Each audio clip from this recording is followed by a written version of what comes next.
जय हिंद मेरे प्यारे साथियों। तो कैसे हैं आप सभी। उम्मीद करता हूं आप लोगों की तैयारी काफ़ी अच्छी चल रही होगी और 60,244 पद में आप अपनी एक सीट पक्की जरूर करेंगे।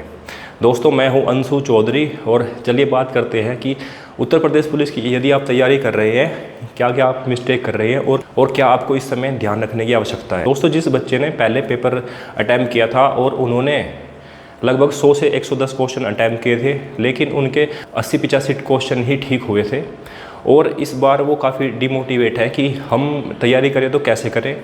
काफ़ी ऐसे बच्चे हैं जिन्होंने 120, 130 और 140 क्वेश्चन अटैम्प्ट किए थे, उनके 110 क्वेश्चन ठीक हैं। और कुछ बच्चे ऐसे भी हैं जिन्होंने 130 क्वेश्चन अटैम्प्ट किए थे और उनके जो क्वेश्चन हैं 130, 140 इस तरीके से क्वेश्चन बिल्कुल एक्यूरेट ठीक है। आप लोगों का कंपटीशन उन लोगों के साथ ज़्यादा है जिन लोगों का स्कोर पहले ज़्यादा था, क्योंकि वो ऑलरेडी काफ़ी मेहनत करके, काफ़ी हार्ड वर्क करके उन्होंने काफ़ी अच्छा स्कोर बनाया था। और आने वाली परीक्षा में, जब ये जून में परीक्षा होगी, तो वहाँ पर भी काफ़ी अच्छा स्कोर उन लोगों का रहने वाला है। और आप लोग डिमोटिवेट होते रहेंगे कि हम तो 12-12 घंटे पढ़ते हैं, 14 घंटे पढ़ते हैं, 16 घंटे पढ़ते हैं, फिर भी हमारा जो है स्कोर कम रहता है। तो आप लोगों को यहाँ पर स्मार्ट वर्क करने की ज़रूरत है। क्या है स्मार्ट वर्क, चलिए बात करते हैं पॉइंट टू पॉइंट। दोस्तों, काफ़ी बच्चे ऐसे हैं जो ऑनलाइन तैयारी कर रहे हैं, कुछ लोगों ने तैयारी कर भी ली है, कुछ लोग अभी भी ऑफलाइन तैयारी कर रहे हैं। तो जो बच्चे ऑफलाइन तैयारी कर रहे हैं और जो ऑनलाइन तैयारी कर रही है, दोनों में काफ़ी डिफरेंस है। जो बच्चा आप लोगों में से ऑनलाइन तैयारी कर रहा है वो मेरी एक बात को ध्यान रखें, जब आप ऑनलाइन क्लास लेते हैं तो उस क्लास को रिपीट करने की कोशिश करें अपने कॉपी और पेन से।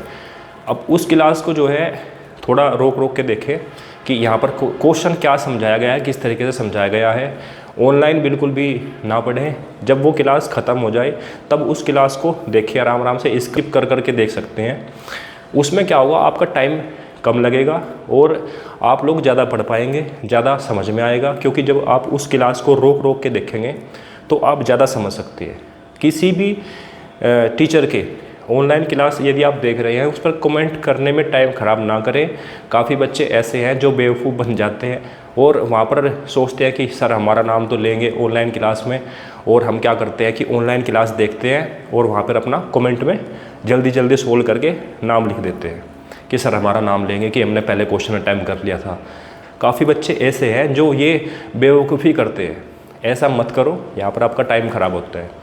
तो ऐसी कंडीशन में आप जब वो क्लास ऑनलाइन होके ख़त्म हो जाती है तो तब उसको क्लास को देखना शुरू करें और स्किप कर करके आप देख सकते हैं, जिससे आपको जल्दी समझ में आ जाएगा और आपका टाइम भी कम लगेगा। और काफ़ी बच्चे ऐसे हैं जो ऑनलाइन तो पढ़ लेते हैं, फिर वो ऑफलाइन प्रैक्टिस नहीं करते, या फिर ऑनलाइन अलग अलग टीचर के पास पढ़ते हैं। ये टॉपिक किसी और टीचर के पास पढ़ लिया, जैसे एक टॉपिक है टाइम एंड वर्क, वो मैंने अंकित भाटी सर के चैनल पर भी पढ़ लिया, विवेक सर के चैनल पर भी पढ़ लिया, एग्जामपुर अड्डा के चैनल पर भी पढ़ लिया। अलग अलग जो भी प्लेटफॉर्म आपको टीचिंग करा रही है, उन सभी पे मैंने मैथ के क्वेश्चन, उन सभी पर मैंने वो टॉपिक हर एक जगह से पढ़ लिया। लेकिन आखिरी में क्या हुआ, मेरे समझ में कुछ नहीं आया।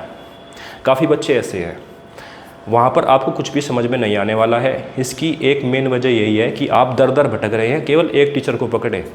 दोस्तों, ऐसी कंडीशन में जब आप एक टॉपिक को अलग अलग टीचर से पढ़ेंगे तो आपके कहीं भी समझ में नहीं आने वाला है। उसके लिए एक बेस्ट सोल्यूशन यही है कि आप ऑनलाइन पढ़ें और उसके बाद में फिर ऑफलाइन करने की कोशिश करें, क्योंकि ये आपका पेपर ऑफलाइन है।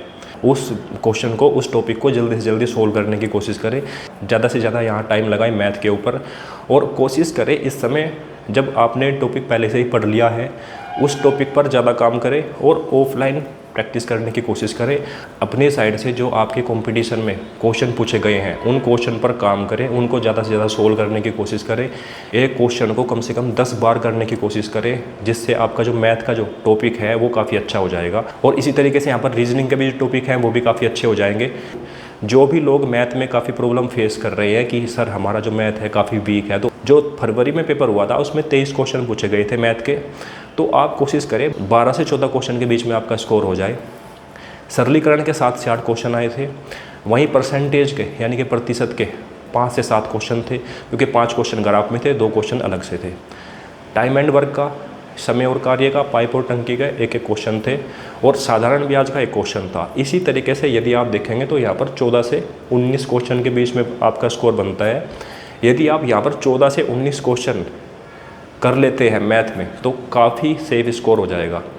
और काफ़ी बच्चे ऐसे भी हैं जो ये कहते रहते हैं कि सर हमें मैथ में डर लग रहा है।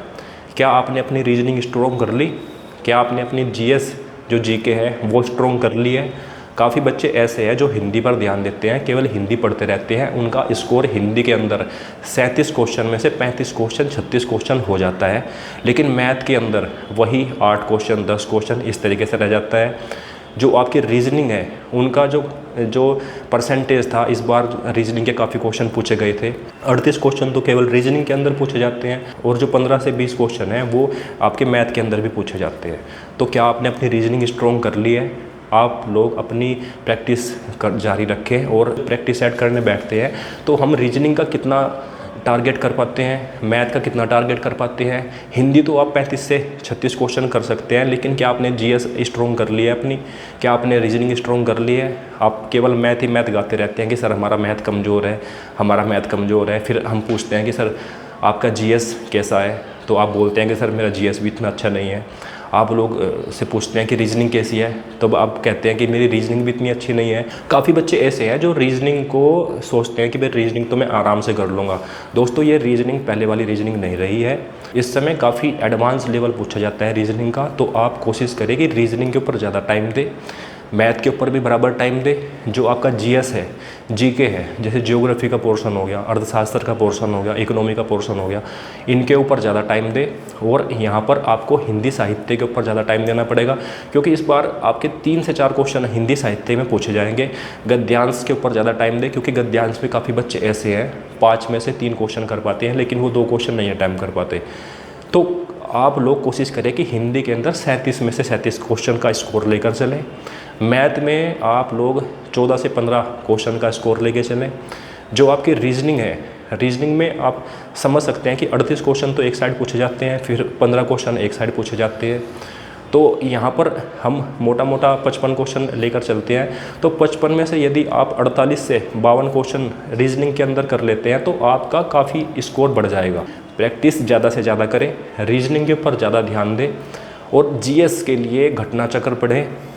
स्पीडी करंट के लिए काफ़ी अच्छी किताब है, स्पीडी पढ़ें। यूपी जीके के लिए आपको घटना चक्र की या फिर यूथ पब्लिकेशन की या फिर कोई भी ऐसी किताब जहाँ पर यूपी जीके को काफ़ी अच्छा डिटेल में समझाया गया हो, वो आप यूपी जीके के लिए पढ़ सकते हैं, क्योंकि यूपी जीके का काफ़ी क्वेश्चन आपके यूपी पुलिस कांस्टेबल में पूछे जा सकते हैं। तो इसी तरीके से मैंने आपको घटना चक्र, तो इसी तरीके से मैंने आपको करंट के क्वेश्चन बता दिए, जीके जीएस के क्वेश्चन बता दिए। अब मैथ में काफ़ी बच्चे ऐसे हैं कि सर मैथ कैसे करें। लास्ट में मैं यही कहना चाहूँगा, आप केवल 15 क्वेश्चन पर टारगेट रखें। सरलीकरण के क्वेश्चन करें, साधारण ब्याज के क्वेश्चन करें, टाइम एंड वर्क के क्वेश्चन करें और पाइप एंड टंकी के क्वेश्चन करें, प्रतिशत के क्वेश्चन करें। तो यहाँ पर आप अपना टाइम दें और यहीं से आपका स्कोर निकल के आ जाएगा। रीजनिंग के अंदर काफ़ी बच्चे डाउट में हैं कि सर रीजनिंग में कैसे स्कोर करें। रीजनिंग के अंदर आप आकृति के ऊपर ज़्यादा ध्यान दें, जो श्रृंखला है, सीरीज है, उनके क्वेश्चन के ऊपर ज़्यादा ध्यान दें और ज़्यादा से ज़्यादा प्रैक्टिस करें। ब्लड रिलेशन वगैरह हो गए, इसी तरीके के जो क्वेश्चन हैं ये काफ़ी पूछे जाते हैं यूपी पुलिस कांस्टेबल में, और इन्हीं क्वेश्चन को बार बार रिपीट करते रहें और हफ्ते में 2 प्रैक्टिस सेट ज़रूर लगाएं। उन प्रैक्टिस सेट पर ज़्यादा टाइम दें जब आप प्रैक्टिस सेट कर लेते हैं 2 घंटे के अंदर, और जो क्वेश्चन आपसे नहीं होते उन क्वेश्चन को बाद में करने की कोशिश करें। वे क्वेश्चन ही आपका स्कोर बढ़ा देंगे। जिन बच्चों ने 80 से 85 क्वेश्चन सही किए थे पिछले पेपर में, उन बच्चों के आराम से 115, 120, ठीक है, 125 क्वेश्चन तक हो जाएंगे। यहाँ इस बार जो है 225 प्लस पार का आप टारगेट लेकर चले। जो लड़के हैं और लड़कियां हैं वो 225 प्लस टारगेट का स्कोर लेकर चले, क्योंकि कंपटीशन काफ़ी अच्छा है। 48 लाख बच्चे पेपर देंगे और जो बच्चे पहले काफ़ी अच्छा स्कोर कर गए थे वो इस बार भी काफ़ी अच्छा स्कोर ही करेंगे। और मैं उम्मीद करता हूँ कि जिन बच्चों का स्कोर काफ़ी वीक था पहले, वो धीरे धीरे प्रैक्टिस सेट करके अपने स्कोर को बूस्ट करेंगे। यदि अभी भी किसी बच्चे की कोई प्रॉब्लम होती है, कोई डाउट होता है, तो इस वीडियो के नीचे कमेंट ज़रूर करें। मैं आपसे पर्सनल बात करूँगा, फिर मैं सजेस्ट करूँगा कि आपको क्या करना चाहिए, किस तरीके से पढ़ना चाहिए। इस वीडियो को ज़्यादा से ज़्यादा शेयर करें उन लोगों के पास जो ज़्यादा पढ़ते हैं लेकिन उनका स्कोर कम हो रहा है और वो अपना स्कोर बढ़ाना चाहते हैं, उत्तर प्रदेश पुलिस का हिस्सा बनना चाहते हैं। मिलते हैं नेक्स्ट वीडियो में, तब तक के लिए जय हिंद, ऑल द बेस्ट।